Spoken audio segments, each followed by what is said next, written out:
Gently let everybody enter the hall, come back to our breathing, and enjoy the meditation.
Breathing in, I know I am breathing in. Breathing out, I know I am breathing out. In, out.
Breathing in, I feel my in-breath becomes deeper.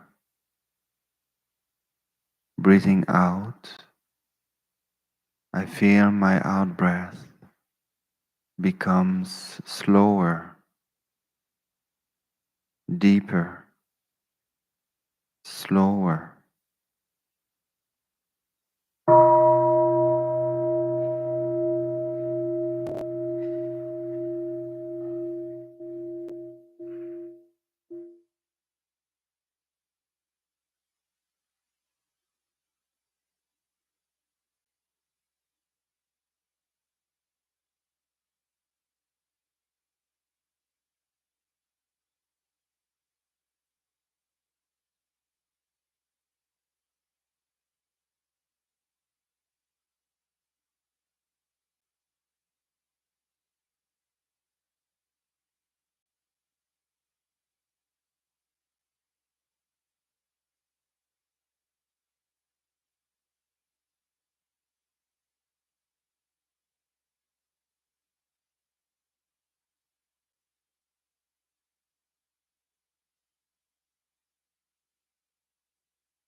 Breathing in, I am aware of my whole body sitting here with my friends.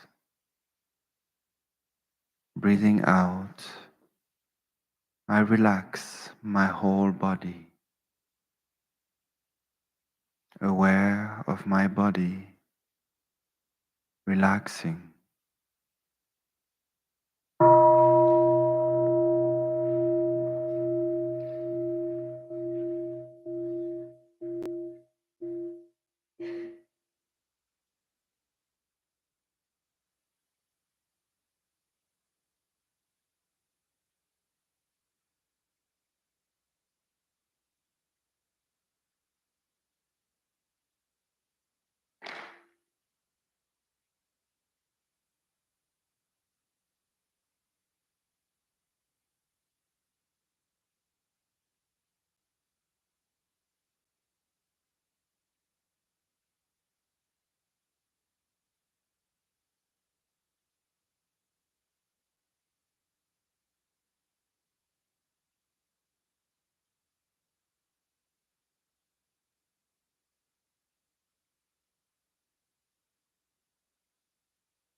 Breathing in, I establish myself in this present moment, right here, right now. Breathing out, I know this is a wonderful moment. I have everything I need. Present moment, wonderful moment.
Breathing in, I am aware of the Sangha, the community settling down beside me, with me.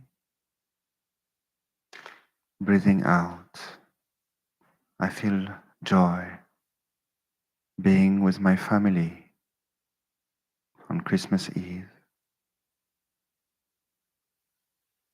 Sangha around me, joy.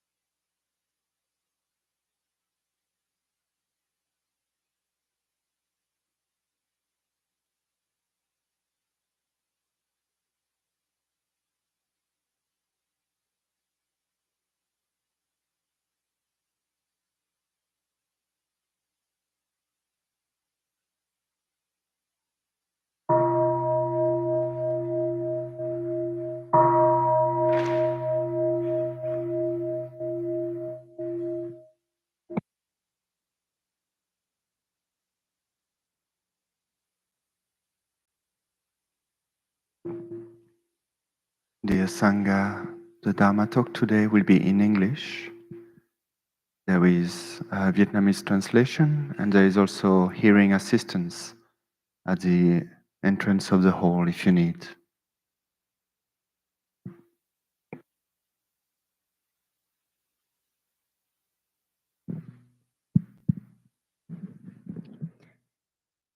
Dear friends, before we start, just to give our friends a little bit of time to get settled in, let us sing a song together. So I have a little bit less nerves, if you know what I'm talking about. Mhm. So let us sing, I have arrived, I am home. I have arrived, I am home in the here and in the now. I have arrived, I am home in the here and in the now. I am solid, I am free, I am solid, I am free. In the ultimate I dwell. In the ultimate I dwell. So if you cannot hear me clearly, you can pick up the headset in the back for either translation or for assisted hearing. Um, but if you're okay, then you can find a place to settle into our body. You can sit comfortably, either on a chair, on a cushion, or at home on your couch. Today's Dharma talk will be live streamed. And just to come back to our body, to arrive home to ourselves, just sort of settled in. There's nowhere to go, nothing to do. And we'll listen to 3 sounds of the bell together.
Dear respected Thai, dear community, today is December 24th in the year 2024. We are in the Ocean of Peace Meditation Hall. I would like to share a little bit. Normally, during our Lunar New Year's, we have, as a part of the Plum Village tradition, like an explanation of poetry. We would take a poem and we give that as a Dharma talk. And I decided, well, Western New Year's is not as festive in the monastery, but Christmas is probably closer to a festive feeling of family and togetherness. So I don't know if I'm going to start a tradition, um, but I'm going to be myself and be rebellious and break through whatever ideas of tradition you have and recite a poem and give an explanation. And this poem that I've chosen is one of Thay's poem, and it's very close to my heart. He wrote this poem in 1999 during the U.S. tour, or at least it was formulated during the U.S. tour. And at that time, I was Thay's attendant. So a lot of the lines in the poem I heard, and it was more like a live recording of history for me than a poem in the ultimate dimension. And this poem is originally written in Vietnamese, but the English translation is "At the Edge of the Forest."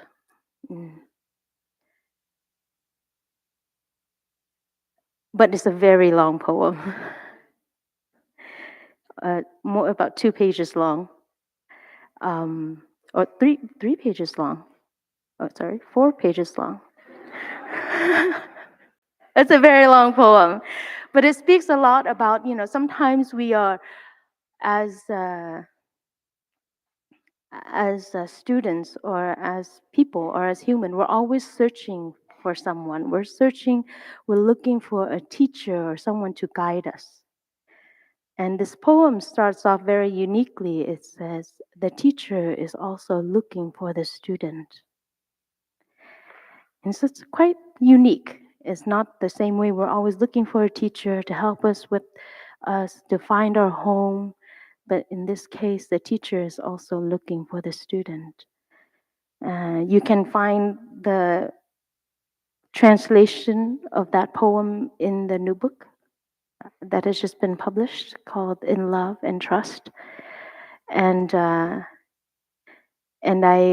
was going to speak about it. I'm not going to ask you to purchase the book, but it just happens to be in here when I was reading it. So I would like to share a little bit, just a snippet of that poem.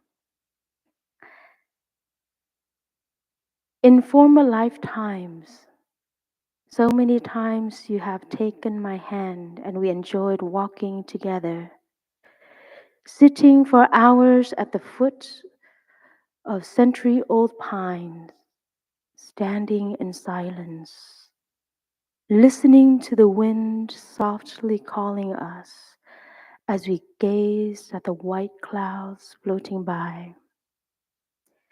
You picked up and offered me the first bright autumn leaf, and I took you to the forest frozen deep in snow. And yet, wherever we went, we always returned to our ancient mountains to be close to the moon and stars. It's a lot of beautiful imagery in this first part of the poem. And I would like to share a story. I've had many encounters with Thay, being his attendant. And in one particular encounter, he always asked me to write, but I'm very lazy writing. And Sister Nghiêm, when are you going to write a book? I said, not in this lifetime.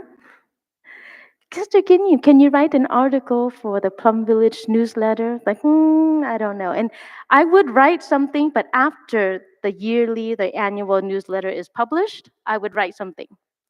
So he said, we'll save this for next year. But then I know it won't get into the article or to the newsletter. And so then I've always postponed it. And in this particular day, Thay was sitting there, and it was in the fall in Maple Forest Monastery in Vermont at that time. And Thay had asked me, Sister Kính, can you write a short story? like a short story. He said, yes. What, can you write a story about attending me? I'm like, okay. I have many real stories. And he said, well, he gave me a setting, a theme, a story of what if one day you were my attendant and we went for a walk in the forest and it was cold. We were doing walking meditation and somehow we couldn't find our way out. And so how would you take care of me? How would you keep me warm? How would you make tea for me? How would you make a fire? So, and how would you get me home? And I, in my naivete, I said, I can't write that story. And he's like, just imagine it, imagine it. I said, no, because in reality, that would never happen. First of all, I would never walk in the forest. And if I did, I would leave trails for me to get out. I'm a very good sense of direction. So you won't get lost, Tai. You won't get lost when you're with me. I don't know about with others, but with me, you'll be okay. Um, and I still put that story off to today. And he's like, just try. I said, I can't imagine something that I know would never happen. And it wasn't until later on that I was like, oh, it wasn't about the story. It was never about the story. About sometimes how we get lost. And how do we keep ourselves warm? How do we make ourselves a cup of tea? And how do we protect our teacher? And how do we come home? Do our own practice. Because according to this poem, Tai has led us through forests frozen in deep snow. And Tai has always been there, leading us out. But one day, how do we get out? How do we keep Tai alive? I was too young then to understand what his real intentions were. And right now, even though I understand, I'm not sure I can write that poem or can write that story. Because I'm still walking. I'm still finding myself. But the one thing that I can understand is, how do I take care of me? How do I care for the thing that I love the most? Oftentimes in Buddhist stories, forest, we always hear of the forest of confusion, the forest of doubt and loneliness, and it's big and scary. And we try to stay away from that, but we often find ourselves with not knowing where to go, not knowing what to do. And so I would like to ask you, what does it mean to care for yourself in the moment of confusion? In that tall trees, it gets darker, even darker earlier in the canopy of trees. And that quietness and that stillness is very scary. I think it was last Sunday, Sister Ho Nhu spoke about scary things and hearing things and the coyotes here, and that they're all going to become werewolves and attack her. And all of these thoughts that come up. And how do we take care of that?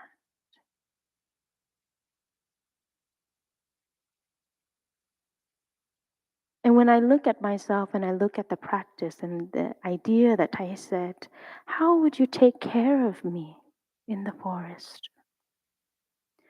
Taking care of understanding the situation, holding and embracing. Mm.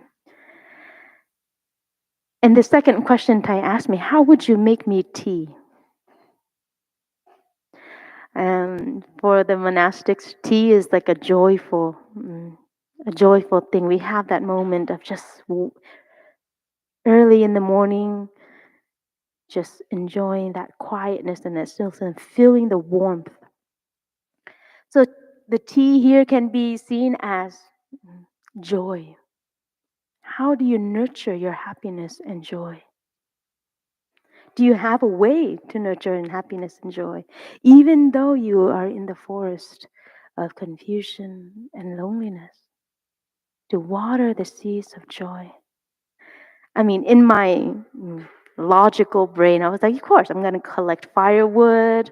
I'm going to go find a creek, or if there's snow, and try to somehow. I mean, you see all these YouTube videos nowadays of cutting a bamboo and making it into a pot, and it can actually burn, and even using a plastic bag, I think it is. But there's so many ways that we can nurture us. But do you know how to find moments of joy and to create the conditions for your own happiness? Just sort of come back to that. And when we are deep, deep in our confusion, our sadness, and our despair, and how do you keep me warm? Thai's question to me, how would you keep me warm at night? With the frost today, we have very cool, much cooler weather than we've had on Sunday. And how do you keep yourself warm? What is that warmth inside of you? And I took a moment to think about that. What is it that I want to keep warm, especially in the dark embrace of the forest? And I said, the only thing that I would want to keep warm is my bodhicitta, my aspiration. How do I nurture that mind of love? It's okay for us to be in the forest. There's nothing wrong about being in the forest. Sometimes we get afraid, and sometimes we feel that we have failed. We judge and we blame ourselves. But if we have the tools of watering certain seeds, creating the conditions, even just the enjoyment of a cup of tea, that in itself is enough.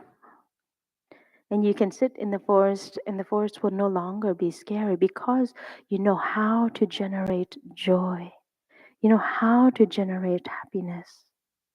And in that same way, how do you keep me warm?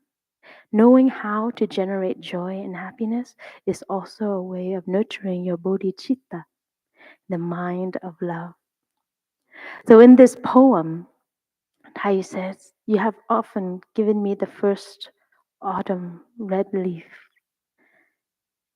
and I have taken you to forest frozen deep in snow. And this had happened before.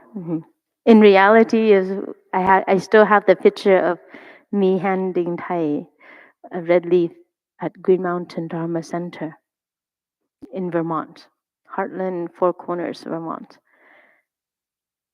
And many times I also have a picture of Tai brushing snow off of me when I went to the Swiss mountains on a retreat with him. And I was just playing in the snow and rolling in the snow. And Tai says, Sister Kính, it's time for sitting meditation. I wanted to play in the snow. But Tai said, but you're going to get cold. So he was brushing off the snow off of my coat. And so this poem is a real story for me of how Tai took care of me when I was covered in snow. And how can I do that in return so that I nurture that joy and happiness? And I remember sitting on the mountain of in Switzerland, and Tai And all the monks and nuns sitting there would have a cup of tea, just watching the skiers. And, and that was my first understanding of how we can take care of one another.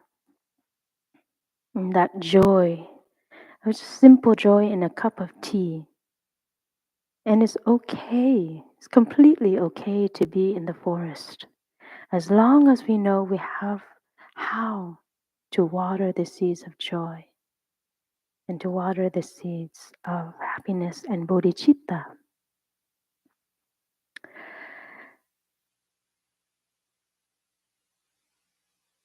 And so I don't know if now I can write that story, but maybe all of us can write our own stories.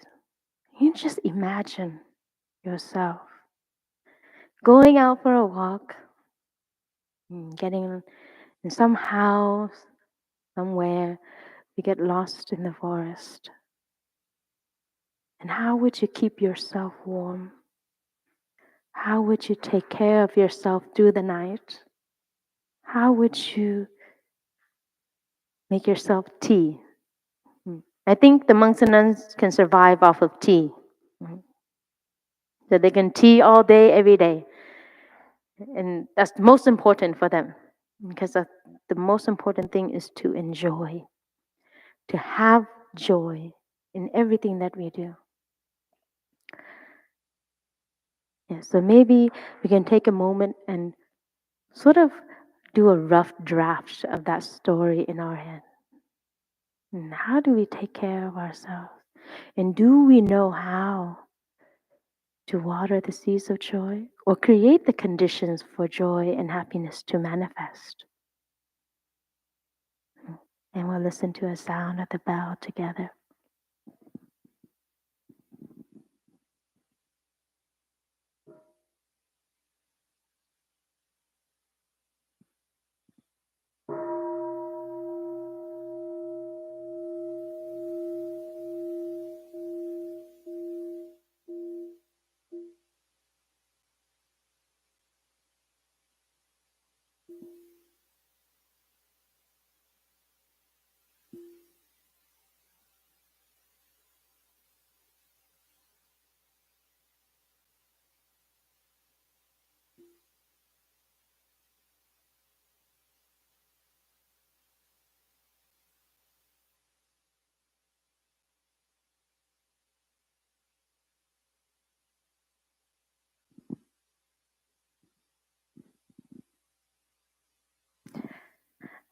I had a lot of ideas of what I wanted to say.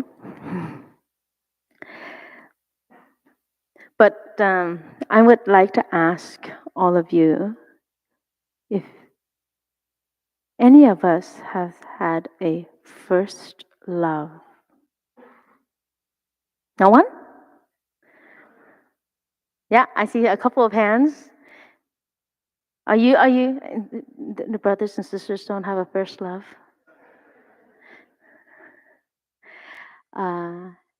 Are you still in love with your first love? Eh. There was one time I was singing a song, and I sing all the time. That's just my relaxation. I sing everything, all kinds of genres, but one of the things that I used to do is sing when I was Thai's attendant. We would I remember that one time we were driving from Deer Park Monastery during the US tour, and we had a whole caravan, and I was in his car. And the whole caravan, about 8 vans of monastics driving from Deer Park to Santa Barbara for the retreat. And it's about a 6-7 hour drive. Yeah. Taking our time, walking, stopping every couple of hours to do walking meditation at the rest area. And I would sing, and just for my own entertainment, and like a live radio for Thai. And I remember one time I was just sitting there singing a song called Looking for Each Other, another poem of Thai that has been put into music in Vietnamese. And was just singing and enjoying, and I guess Tai was listening. And there's a line in that poem that I was singing, and Tai asked me a question, and I didn't know how to answer that. I was too embarrassed to answer that question. And that line goes, "You, blessed one," the blessed one means the Buddha. The Buddha, "you are my first love." And Tai asked me immediately, "Are you sure?" And I was so embarrassed that I don't know.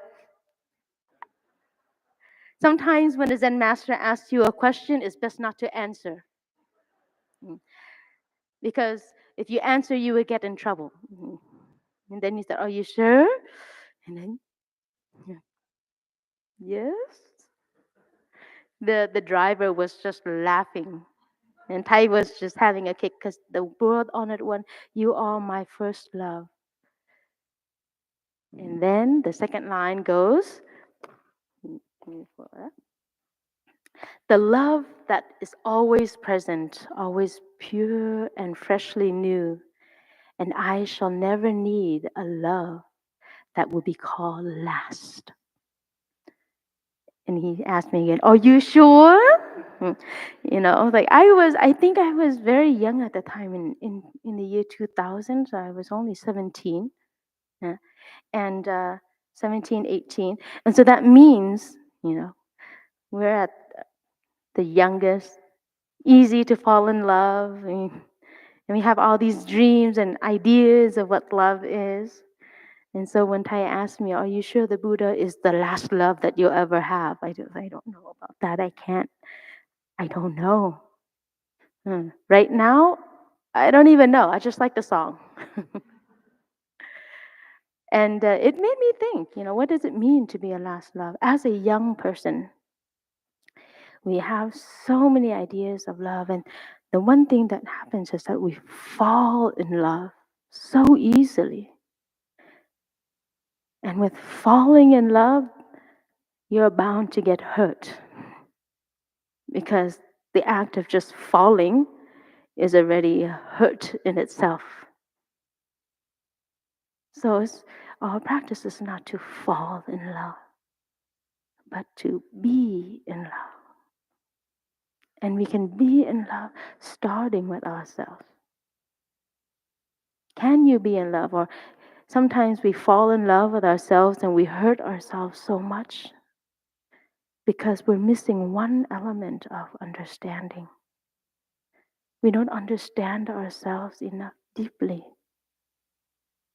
And to be in love. And so as monastics, a lot of people think when we ordain, especially in the monastery in Vietnam, they think monks and nuns who become monastics is because they have had a broken heart.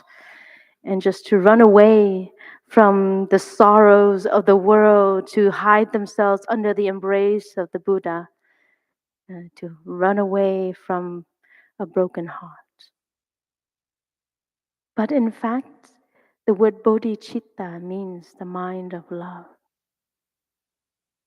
And all of us monastics, hopefully, became monastics because we are in love. In love, not to a person, not to an idea, but in love to an aspiration. In love with everyone, not just one person. And so maybe I can ask this question to all of you.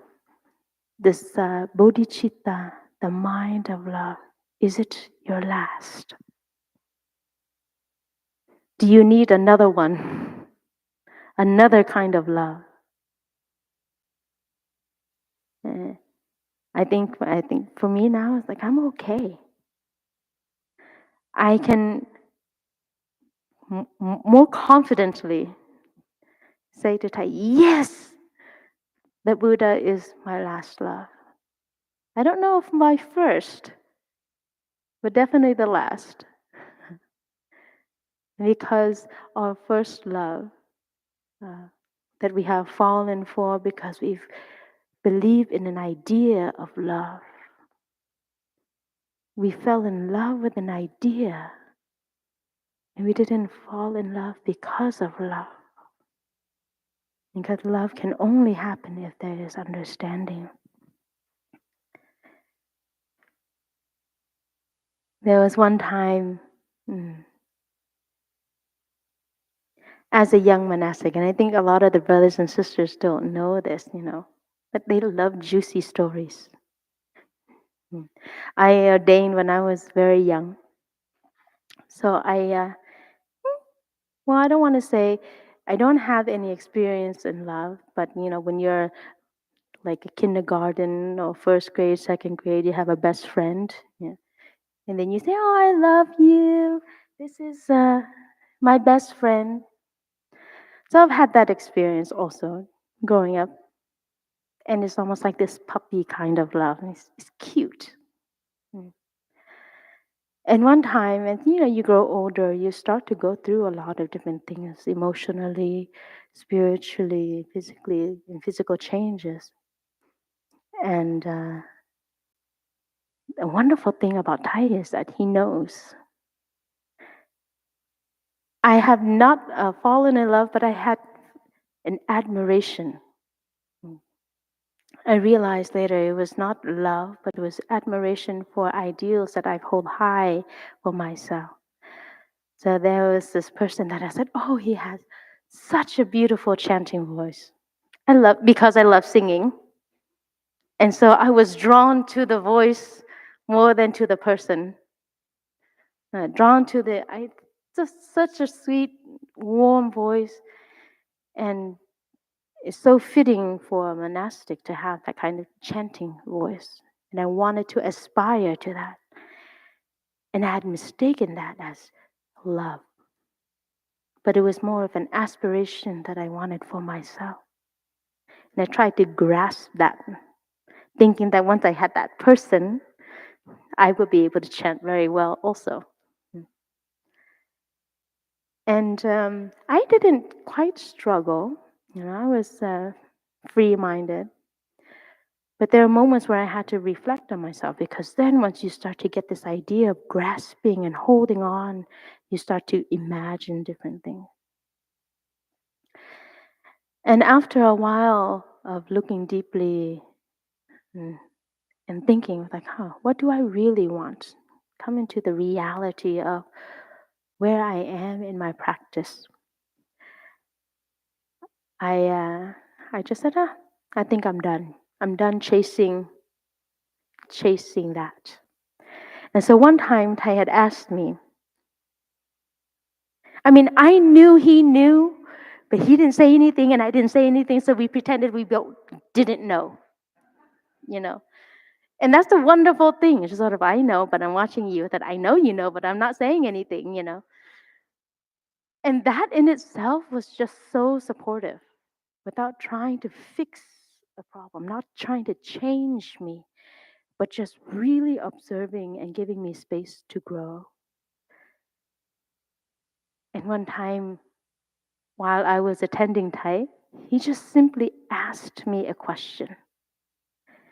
Sister Nghiêm, is your river still chasing the cloud? I said, no, Tai. The river is gone out to sea and the cloud is already in the river. At that time, I felt release. It's because I can really see that my aspiration of wanting to chant, wanting to take hold and grasp that voice and make it my own. I can let go of that and I can see there's a part of me that I could nurture rather than possessing that for myself. And realizing deep down that I have something much bigger than just chanting and singing all day.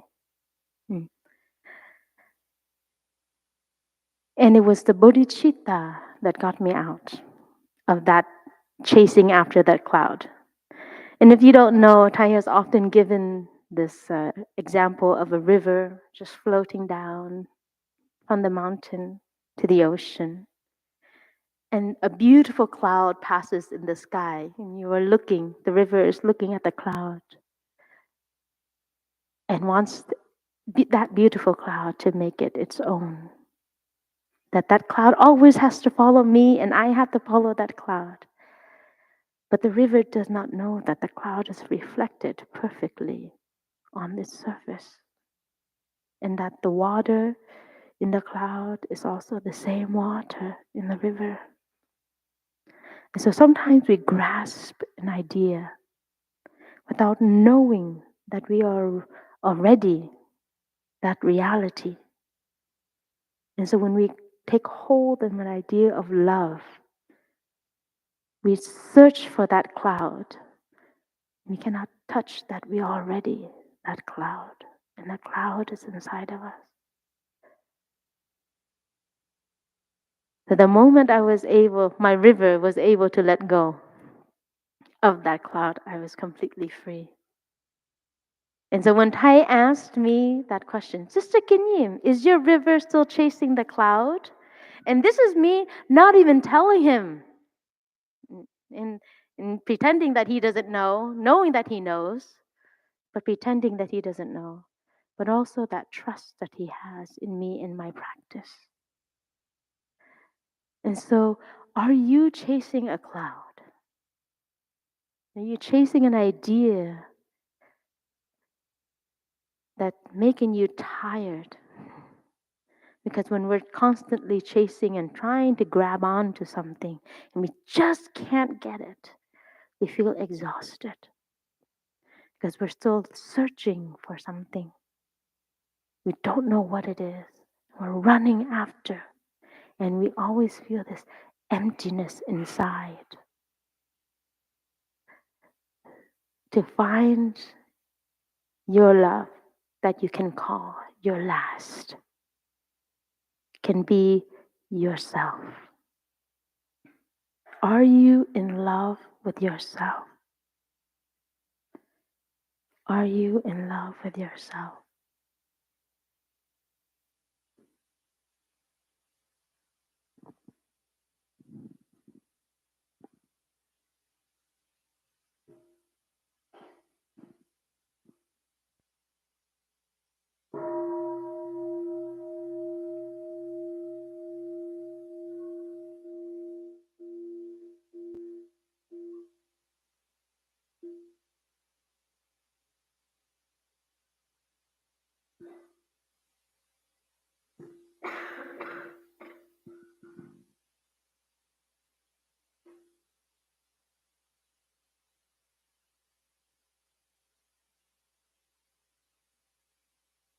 Wherever we went, we always returned to our ancient mountain to be close to the moon and stars, and to invite the great temple bell every morning to sound, helping all beings to wake up. We have sat quietly on Yingde mountain with the great bamboo forest master alongside the frangipani trees in bloom. We have taken ships out to rescue boat people drifting on the high seas. We have helped Zen Master Vang Han design the Tanglong capital. We have built a simple thatched hut by the river and cast the net to rescue Jack Tuing as the tide roared along the banks of the Tieng Dung River. Together, we have opened up the path and stepped into the immensity of space outside of space. After years of practicing to break free from the net of time, we have harnessed the light of shooting stars, making a torch to guide people home from years of wandering, lost in endless striving.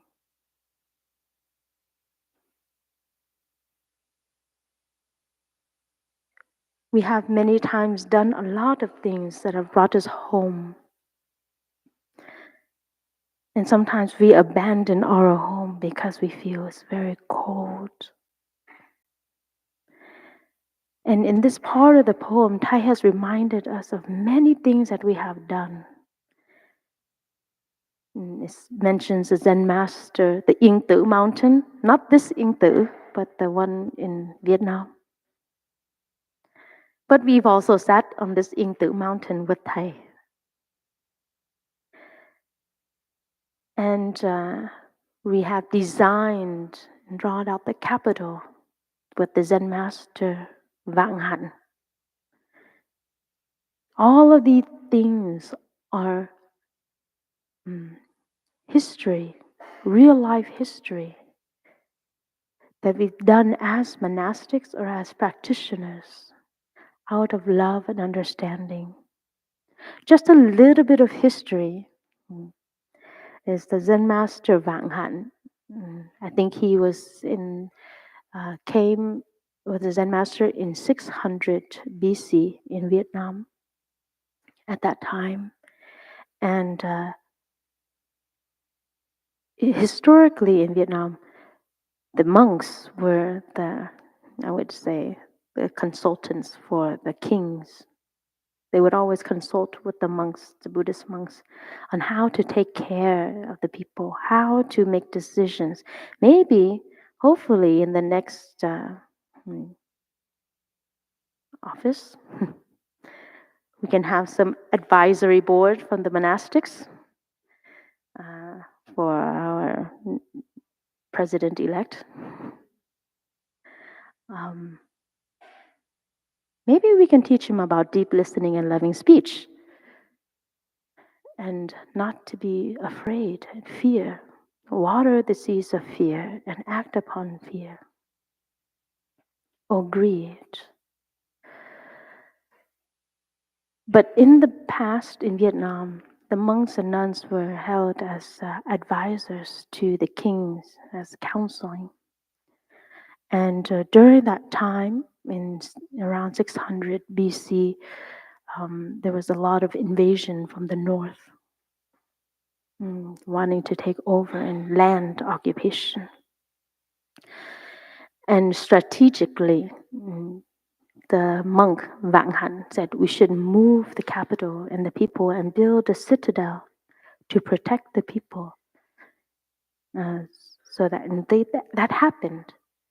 And all of the people during the most prosperous time was guided by the teachings of the Buddhist monks and helped them. So our job is not just to sit. Our love is not just to be in the monastery.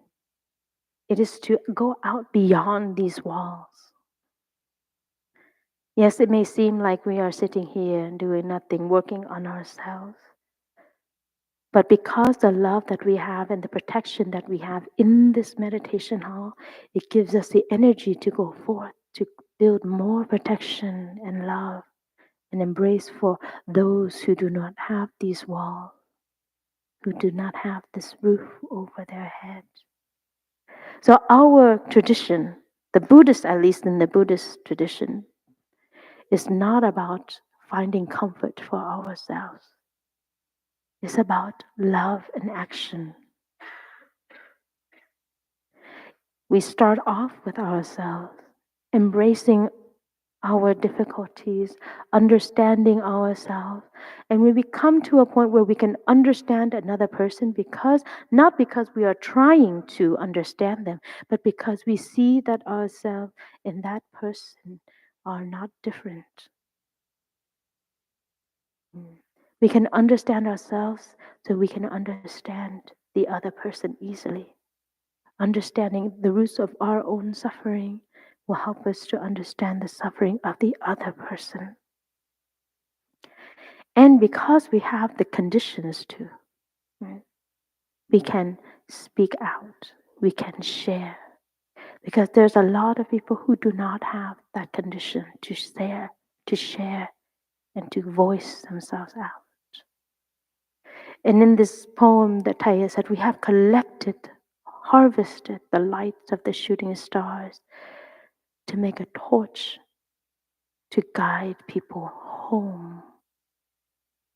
And what does it mean to come home after years and years of wandering and being lost in confusion, hatred, and anger?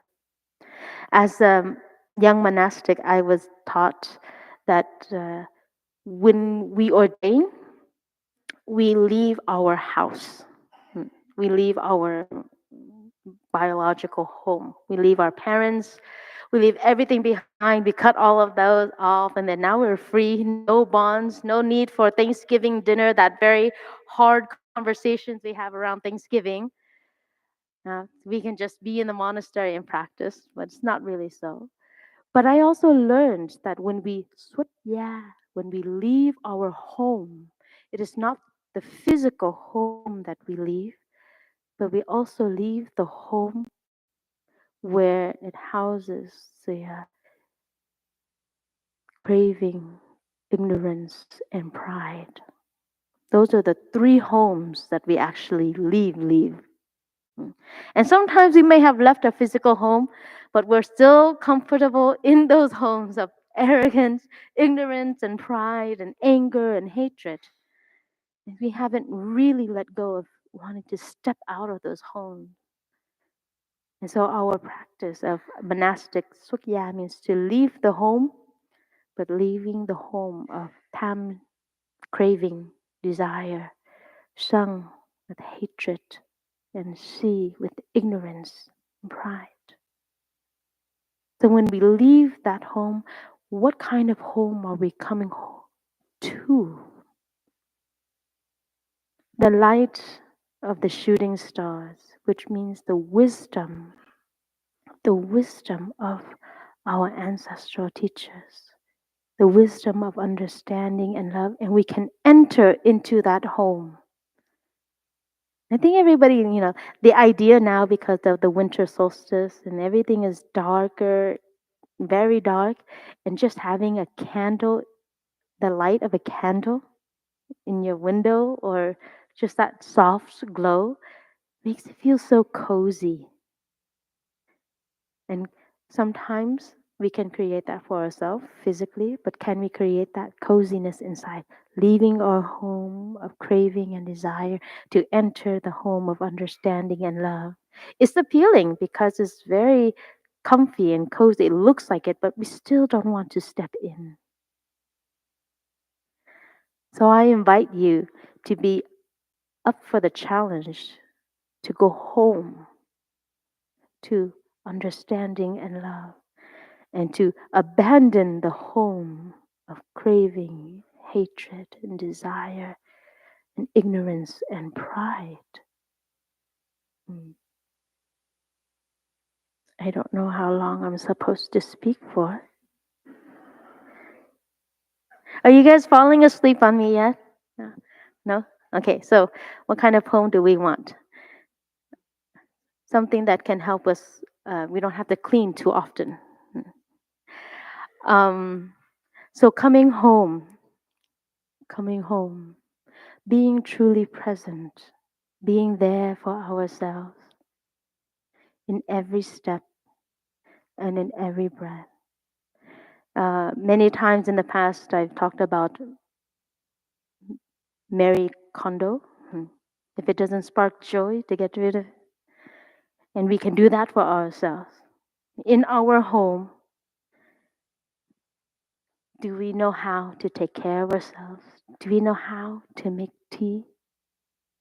Do we know how to keep ourselves warm and to get ourselves home, in the home of happiness and joy, in the home of taking refuge in the understanding and in the love of our ancestors, the shooting stars, harvesting that light to making a torch for you to come home after wandering for so long. So I know the brothers and sisters have seen me many times during the Dharma talk, and especially during the meetings, doing something with sheets of paper. And I sort of, I think, collected the lights of the stars. So I made the stars myself into an ornament, just as like to return home. And each of little star is a breath, definitely a breath or two, guiding us, guiding me back. Sitting for 2.5 hours in a meeting will definitely bring up a lot of mental formations. And this helped me bring me home to myself. And so have we collected the stars? Have we collected that light? And many different light to create a home for ourselves, a home where we want to be in. And the practice is just to be present 100% with each breath, each step. Knowing how to water the seeds of joy, knowing how to take care of ourselves, and also being okay in the forest.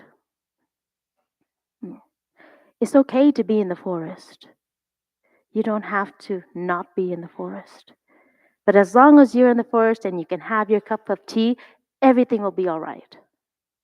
Because you still have that warmth. You don't have to be somewhere else. You don't have to be in this meditation hall of peace, ocean of peace.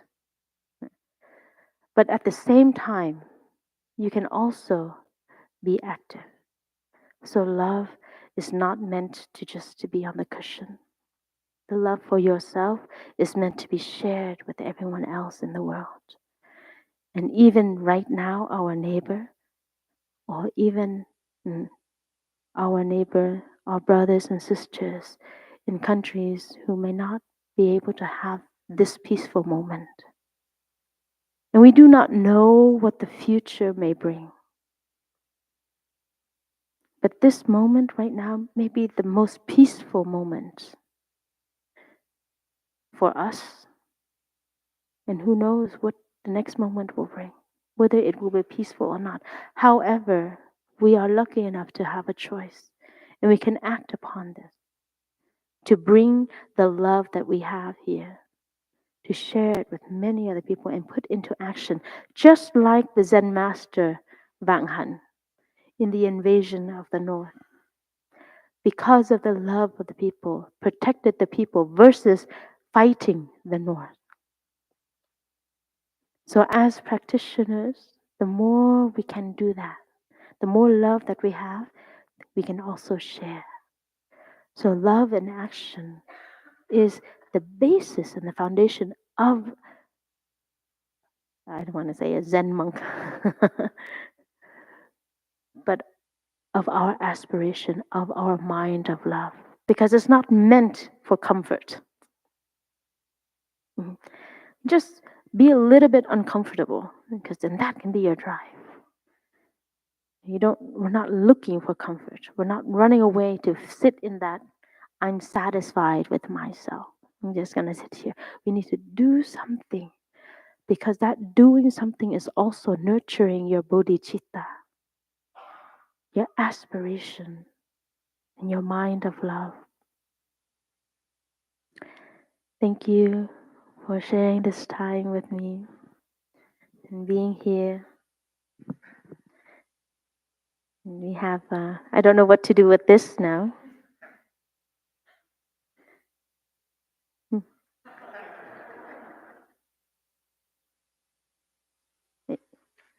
We'll find it somewhere. So let us find an upright position. You can either put your hands on your belly or on your heart and breathe. Taking care. How do I take care of myself? How do I make my cup of tea? And how do I nurture bodhicitta?